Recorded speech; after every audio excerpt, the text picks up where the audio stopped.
The end of the season is getting closer and closer, with the club already starting business early on in the transfer window. In today's video, we'll discuss the huge news ahead of the summer after a £28 million reveal, whilst also going over all the latest Liverpool news from the last 24 hours. There is so much to cover in today's video.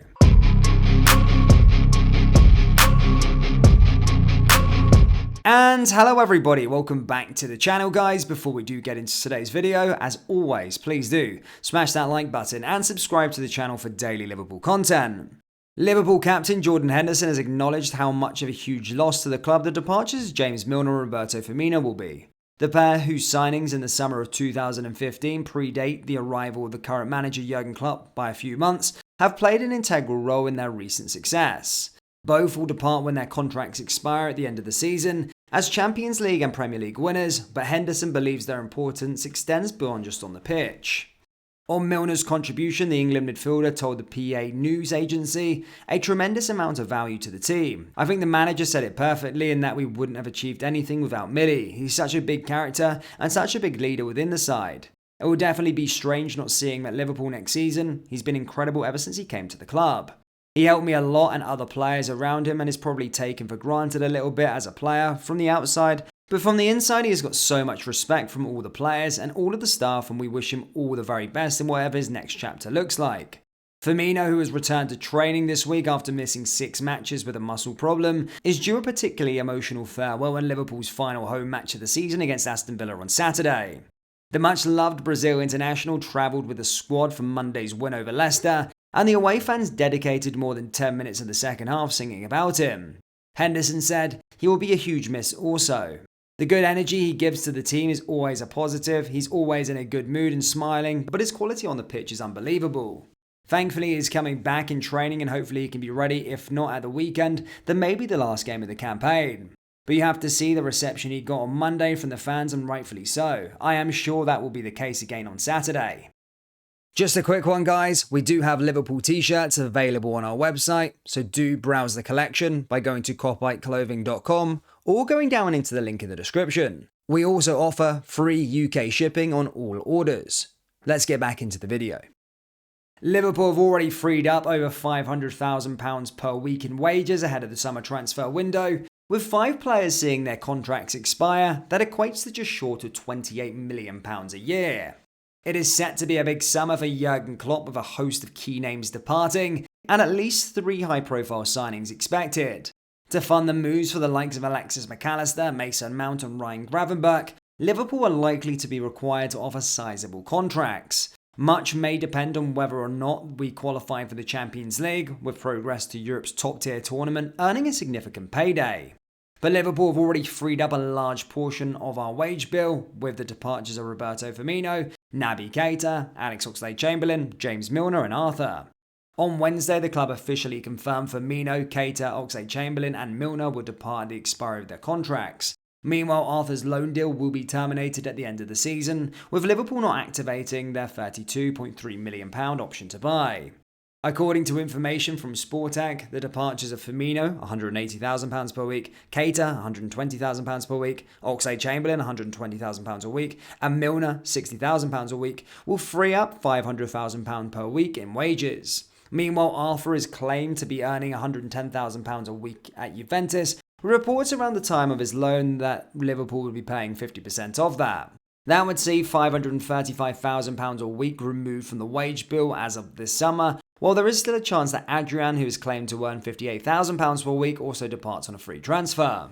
Liverpool are likely to be required to offer 6-figure salaries to both McAllister and Mount, while even at 22, Gravenberch is reported to earn £100,000 a week after tax at Bayern Munich. There is every chance then that the majority of that potential £593,000 a week pot would be put towards the 3 midfield signings. However, Liverpool are also expected to enter talks with Trent Alexander-Arnold over a new long-term contract this summer. The right-back would almost certainly command a salary on par with some of the club's highest earner if he puts pen to paper, though Mo Salah will likely remain at a distance on a basic wage of £350,000 per week. Spotrac claim that Alexander-Arnold already earns £180,000 per week, with Virgil van Dijk on £220,000 per week and Thiago on £200,000 per week, the only players paid more. Thiago is into the final 12 months of his contract this summer, And at 32 and with injuries plaguing his 3 years at Anfield so far, it's doubtful he'll be offered a new extension. Jurgen Klopp has been given a 2-game suspension along with a £75,000 fine for his post-match comments following Liverpool's 4-3 win over Tottenham last month. It means he'll be absent from the touchline for the final home game of the season against Aston Villa this weekend, with the second game of the ban suspended until the end of the 2023-2024 campaign. The full transcript of Klopp's conversation with referee Paul Tierney has since been made available to the public in what was the latest in a series of alterations between the pair.